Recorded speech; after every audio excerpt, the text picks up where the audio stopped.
তো আমি এখন চা বাগানের মাঝখান দিয়ে কিন্তু হেঁটে যাচ্ছি, আপনারা দেখতেই পাচ্ছেন। এবং চা বাগানের পরিবেশটা কিন্তু খুবই সুন্দর লাগছিল, অসাধারণ। দেখুন, মানে অসাধারণ একটা ভিউ পাবেন ভাই, ঠিক আছে। সামনে ভারতের মেঘালয়ের পাহাড় এবং আমি হেঁটে যাচ্ছি চা বাগানের মাঝখান দিয়ে। খুব সুন্দর লাগছে, অসাধারণ লাগছে পরিবেশটা। এবং আপনাদেরকেও দেখানোর চেষ্টা করছি, যার কারণে কিন্তু এই পাশটাতে চলে আসলাম। যদিও কিন্তু এদিকে আসাটা আসলে একটু রিস্কি, নিরাপদ না, ঠিক আছে।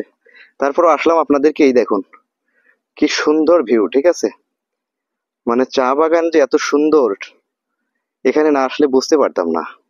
দেখুন চারপাশের প্রাকৃতিক সৌন্দর্য দেখুন, সেই সঙ্গে ভারতের মেঘালয়ের পাহাড়, সেই সঙ্গে নানকার বাগানের চা বাগান। এটা কিন্তু নানকার বাগান নামে পরিচিত, ঠিক আছে। এখানে দেখুন পাহাড়গুলোর, চা বাগানের সৌন্দর্যগুলো দেখুন, অসাধারণ, অতুলনীয়, অসাধারণ জায়গাটা, ঠিক আছে। সামনে কিন্তু ভারতের মেঘালয়ের পাহাড়। আমি এখন বর্তমানে বাংলাদেশে আছি, অবস্থান করছি নানকার বাগান চা বাগানে। এটা লুবোছড়া চা বাগান নামে পরিচিত।